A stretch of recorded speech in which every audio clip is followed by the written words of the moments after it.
Hello, everybody. Josh Neighbors here for the Locked On Big 12 podcast. Today it is October 18th, 2021, and we've got a weekend full of Big 12 football to get to. Oklahoma State wins on the road in Texas. Oklahoma's got themselves their new quarterback. Iowa State takes care of business, and more coming your way on today's show.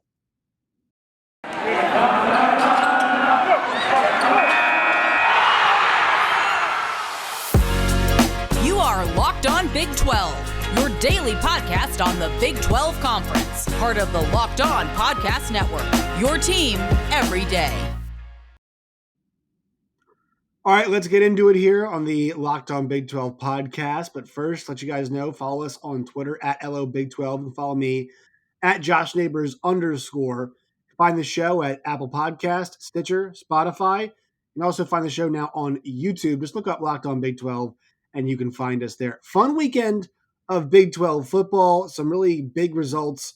Kind of got some answers moving forward about about who's going to be kind of where in this conference. And I think we've narrowed our conference race down to 4 teams. We'll get into that and more here on the show. So let's get to it. All right, Oklahoma State 32, Texas 24. So this game to me, what a huge win for Oklahoma State. But for me, let's start with Texas because it's pretty clear the problem for Sark is they can't finish games.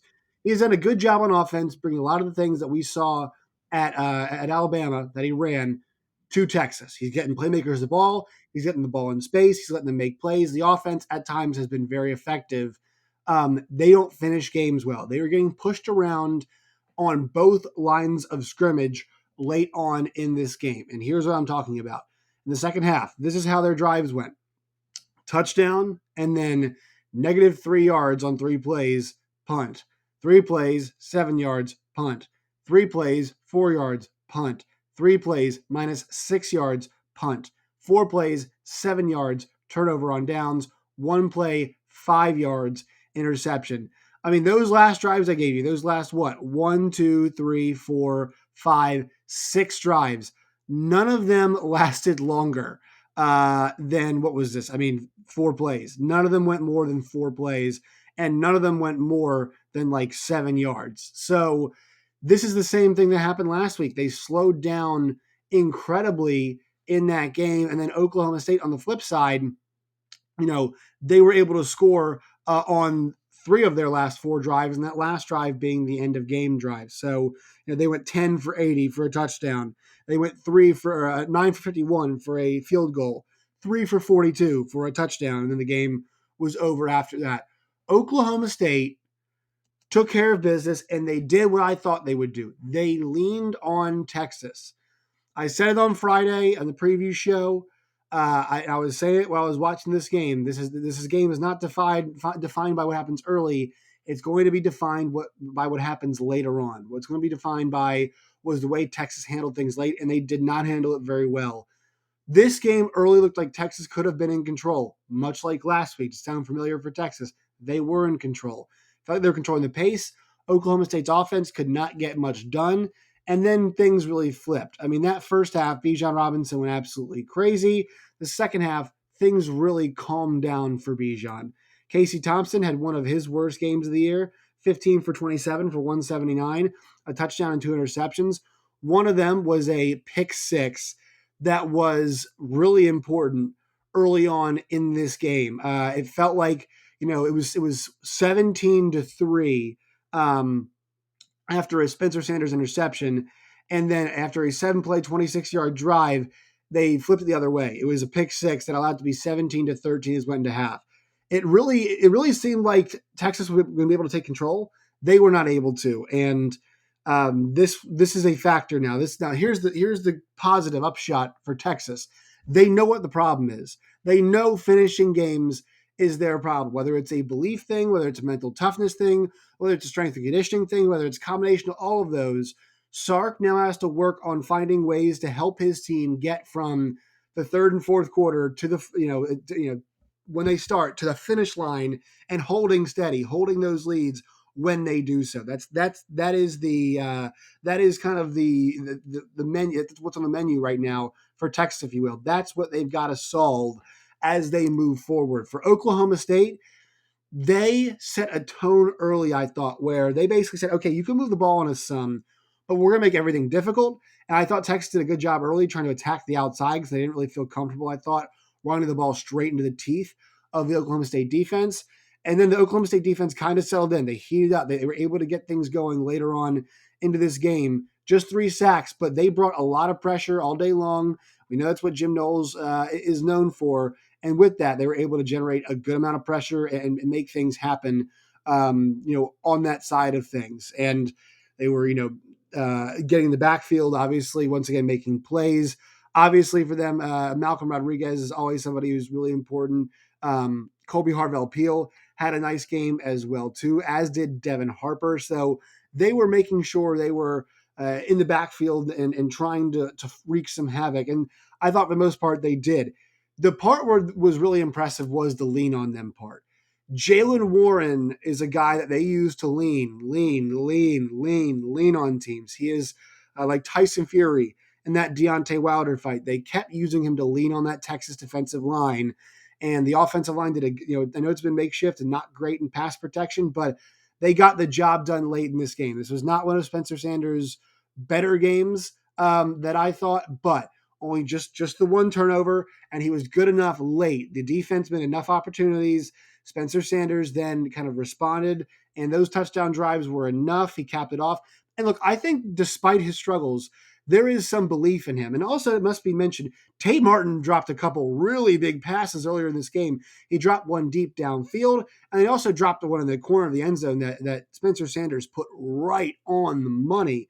So I think the game turns out a little bit different if things go differently in those categories. But for Oklahoma State, what a monumental win and solidifying themselves as a top 10 team. They're in the AP poll top 10 now. What's crazy is they're very flawed, and their offense can play better. We know it can play better. We saw them play better in spurts. They've got to do it more consistently. Their strategy just can't be leaning on teams the entire time. It's going to hurt them. It might hurt them this week against Iowa State. It's not a team you can just lean on and lean on. Iowa State will punch back to the very end. So they've got a lot they've got to figure out moving ahead this week. But what a monumental win for Oklahoma State. What a great win for Mike Gundy. And I was talking about it before the year. Look, this is a year where I would take the over on wins for them. I think it was like 7.5. The over on wins made sense to me. And also, this happens in sports all the time. We see guys go down, teams lose players, or certain groups don't get it done in certain years, i.e. Oklahoma State last year. We thought that was their year if they're going to do it and win the Big 12, potentially contend for a college football playoff. It didn't happen for them. But this year, it felt like maybe more of a transitional year. Look where they are right now. Look where they are. I mean, they are undefeated, top 10, just beat Texas on the road, and they're in a great position right now. I know they've got difficult games coming up, but they've got a great chance to make it to the Big 12 championship game. If they can split their most difficult remaining 2 games, Iowa State and then also Oklahoma, if they split those, which will be a challenge, if they can split those, they're going to find themselves playing for a Big 12 championship most likely, which would be, that's pretty freaking impressive considering what else is in the conference this year and how their team is kind of comprised this season. All right, let's take a break, and when we come back, we will discuss remaining Big 12 games this weekend. But first, a word from our sponsors, our friends at Prize Picks. Prize Picks, the best place to play college football daily fantasy. You go to Prize Picks right now. Use the promo code Locked On when you sign up. You get you get a deposit match up to $100 today, and they set over unders for yards, touchdowns, interceptions. It's a great place. It's a great app. It's a lot of fun. I use it all the time. It's my SiriusXM show and as well right here. So once again, go check them out at Prize Picks now. All right. Next game, Oklahoma 52, TCU 31. So this one here, if you want more coverage of this from the Oklahoma perspective, go over, check out Locked On Sooners. John Williams will have you covered on that front. But Star is born, right? That's kind of the key here. Texas was the game against Texas for Oklahoma. That was maybe a flash in the pan, some thought. Could they replicate that again? Caleb Williams goes 18 for 23, 295, 4 touchdowns in the air, 9 carries for 66 yards on the ground. Oklahoma rushes to the tune of 6.6 yards per carry. Caleb Williams, 12.8 yards per completed pass.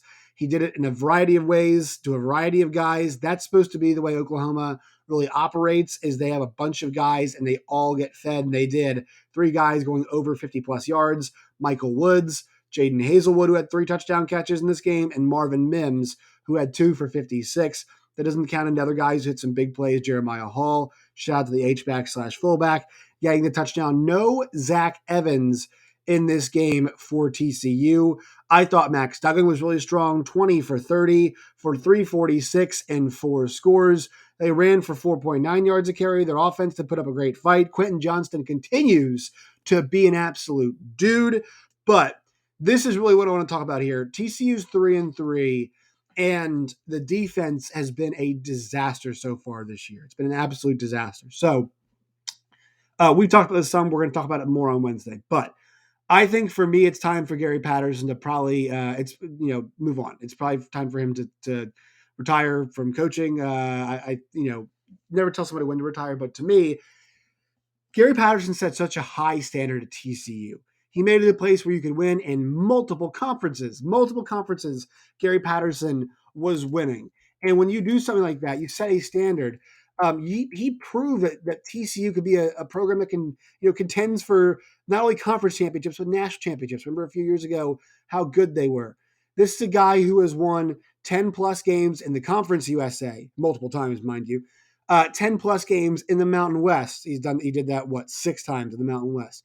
In the Big 12, he has won 10 plus games on 3 separate occasions in their first, 10 years while being in the league. So Gary Patterson has proved that winning at TCU at a high level is possible. The problem for him is he is no longer living up to the standard that he set before. They are now becoming a more mediocre football team. That's what they've done since 2018. 7-6, 5-7, 6-4, and now they're 3-3. And their calling card, which is their defense, is not up to snuff. And this is kind of this mediocrity they've had for a while. You can win at a place like TCU, and I think Gary Patterson is going to have a statue built built outside of Amon G. Carter Stadium really soon, probably. But I think it's becoming time now. It's pretty clear that look, TCU is just not. They're a good football team. They're a solid. We actually wouldn't say they're a good football team. They're a pretty average football team. They're got a good offense, got a bad defense, and it kind of averages itself out to being a decent football team. They've got some bad losses on the docket this year. They're competitive with Texas. They got smoked on defense by SMU in a game that was close. And this one, while close at times, their defense, which once again has given top teams fits before, got absolutely thrashed. 525 total yards in this game. Now, the funny thing is they actually outgained Oklahoma. That shows you how good their offense is. But I don't think this defense is an easy fix. They had 9 penalties in this game for over 100 yards. It's just showing me that, look, if TCU is fine with going around 500, 6-6, 7-5, that's fine. But we know TCU is capable of more. We know they can be a top 25 program on a consistent basis, but they're not there right now. And I think with where Gary is in his career, there is no shame in hanging it up where Gary Patterson is. None at all. We're going to get more into this later on down the week, but I think it's time to start having that conversation about Gary Patterson. It should be trending towards the end for him. This is not something that just comes out of nowhere. I've been saying this for a while now. We've been making fun of him on the Wednesday shows just for some of the comments. So it's fun to talk about Uncle Gary, but they're just not, they can beat the Texas Techs of the world. They can beat the Baylors of the world this year, if they give them a good fight. We'll see if they can. But can they consistently beat top teams in this conference?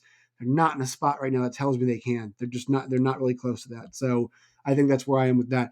For Oklahoma, I'm not going to spend too much time on them. If you guys want Oklahoma stuff, once again, go to Locked On Sooners. I already talked about their nice performance. Caleb Williams, the questions I want answered about Caleb Williams and this offense, the offensive line, Kennedy Brooks, how good is what we're seeing right now? How real is it?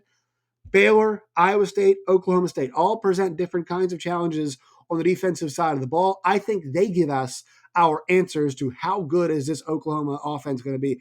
And I've got no clue. Oklahoma might smoke all of them. Oklahoma might have really nice offensive performances, but if they can move it around and do what they did here against 2 of those 3, and once again, I'm saying sincerely, if they can move it around against 2 of those 3, they'll get the check mark for being, legitimately one of the most dangerous offenses. The stuff with Caleb Williams potentially being a Heisman candidate, No, don't. It's a year long award. We award you for year long accomplishment. While he is awesome and he is fantastic and has defied every expectation, I for one was completely wrong. I will eat crow on this. I was so wrong about putting Caleb Williams in to big time spots. I even thought against Texas it might not work out. I thought against TCU I thought it would because it's TCU's defense is really bad, but I think moving forward, it's reasonable to ask questions. Okay, how good will he be against squads that we see like Baylor's defense, like Iowa State's defense, like Oklahoma State's defense? That's when the real questions will be asked. That's when the real questions will be answered or postponed or whatever. But we'll get some resolution on some of these thoughts when he plays some of those top tier defenses down the line. All right, next game, Baylor 38, BYU 24. This is the bowl eligible Baylor Bears. Oh my God. As I take a sip of my water here.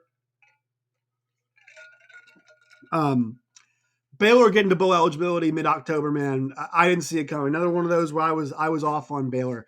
For as right as I was about Texas and Oklahoma State, I was wrong about Caleb Williams. I was wrong about Baylor. This is kind of one of those businesses. There's on each side of the spectrum. We see it. So, yeah, I mean, when you think about what Baylor's accomplished this year, and they just had another top 25 team come to their house, and they just got that win. Baylor at being 6-1, the job that Dave Aranda has done. This game was close at times. There was a little bit, early on, but Baylor took control of this game, and I said they're a better version of what BYU is. BYU could not run the football. 24 carries for 67 yards in this game. They really had to air it out with Jaron Hall and try to get it downfield. They could not. The real star of this game was Abram Smith, and also Treston Ebner had a really nice game too. But Baylor ran for to the tune of 6.4 yards per carry. They ran for 4 touchdowns. Abram Smith got 3 of them, 27 carries, 188, 3 scores. How good are the running backs in this conference? You go top to bottom. Think about how good Kennedy Brooks has been, Bijan Robinson, Zach Evans, and Kendre Miller. Abram Smith, Jalen Warren, Letty Brown, Brees Hall, Deuce Vaughn. I mean, this is a loaded conference. And then also don't forget about the backs that Texas Tech has. A loaded conference when it comes to running backs. Abram Smith is an underappreciated guy in that group at 7 yards a carry. He was a horse in this game. Wasn't Gary Bohannon's best game, they got the job done. And look, this was a game that they were up, I think, at halftime 17-7. Going into the fourth quarter, they were up 17, and so it really felt like they were in control of this game. And Baylor at 6-1, there is so much to be excited about. I'm going to save some more of my thoughts in this game. They also had 5 sacks. I'm going to talk more about the defense tomorrow. We're going to have Garrett Ross come on to talk some Baylor Bears. So we'll hear more Baylor talk tomorrow. But we're going to appreciate this win. I mean, Baylor 6-1. They are definitely a contender to win the Big 12 championship this year. You have to put them in that group at the top with Iowa State, with Oklahoma State, and with Oklahoma right now. Those 4 teams feel like they can win the Big 12 championship. Baylor is a legit title contender. Now, their schedule is difficult the rest of the way. It is. Making a bowl game was a big accomplishment, but I can tell you this team wants more. They've got Texas. They've got at Oklahoma. Excuse me. Let's restart. Texas, at TCU, Oklahoma, at Kansas State, Texas Tech. 3 of their last 5 games are going to come at home. The home games they do get are Texas, Oklahoma, Texas Tech. The road games at TCU, at Kansas State. 4-1 would be a phenomenal run. 3-2, still a really strong run as well. But I think Baylor fans want 4-1, 10-win season. But if they win 8 or 9 games, I mean, still, if they go 2-3 or 8 or 9 games, would be an accomplishment for Dave Aranda and a turnaround that I don't think many of us saw coming. But they're capable of winning 9. They're definitely capable of winning 9. This team is legitimately good. I know BYU might not be that good. We might have oversold them a little bit, but Baylor is legitimately one of the best 3 teams in the conference right now. They had the win over Iowa State. They deserve to be kind of placed ahead of them, right behind Oklahoma State right now. So once again, a fantastic effort from Dave Aranda's Baylor team, and they just kind of continue that march forward. All right, one more break, and we'll get to the rest of the Big 12 games this weekend. But first, a word from our sponsors. Today's show is brought to you by Built Bar. Built Bar is the best tasting, best for you protein bar in the game today. You go to built.com. That's built.com. You use the promo code LOCK15, LOCKED15, LOCKED15. And you'll get 15% off today. They've got coconut almond, coconut, cherry, raspberry, mint brownie, peanut butter brownie, double chocolate, salted caramel. All those flavors are available right now. Once again, lock 15 for 15% off at built.com. Once again, built.com, or you can just search Built Bar and you will find it. All right, Iowa State 33, Kansas State 20. This was a game Iowa State was in control of the whole time. I thought they would be in control of it the whole time. They did a really good job of kind of pacing their offense. They finished drives very well. Brees Hall is just an absolute monster on the ground for Iowa State. 30 for 197 and 2 scores. Just what he does. And then 5 for 35 through the catching as well. Brock Purdy, 22 for 25 for 208 and 1 score. Just taking care of business, just doing what he had to do on a lot of these drives. They start off the game with a kickoff return for a touchdown, which special teams is always kind of a feature of Iowa State when they're pretty good. This Iowa State special teams unit has not been so good so far this season. But this was a paced performance that saw them take the lead early and not relinquish it, a 20-7 halftime advantage. And they're really able to just keep that pace like I talked about. This thing never became a one-score game in the second half. At one point, they were up 27-7. They scored on their last 3 drives of the game. That kind of shows you, they scored on all 3 of their second half drives. It just shows you how much Kansas State can take the air out of the ball sometimes. Kansas State, once again, I think this year goes differently for them. If Skylar Thompson is around earlier on, he was 15 for 23 for 206, 2 scores and an INT. Deuce Vaughn goes for 87 in the air, on the ground, and then 28 catching the ball. Phil Brooks and Malik Knowles had decent games, but they're just a solid football team. I think that's kind of what Kansas State is. They're a middle of the road, solid 3-3 football team. Now they're 0-3 in conference. And you kind of look what's coming up for them the rest of the way. They do have some difficult games, but there's a couple difficult ones left, but they've gotten a majority of the tough part of the conference out of the way. They just played their Oklahoma, Iowa State run. They now have Texas Tech at home. They've got on the road. They've got TCU after that. They're at KU, West Virginia, Baylor, at Texas. So they can definitely still win 6 games. They can definitely make a bowl. I think that's the goal for Kansas State this year, is to make a bowl.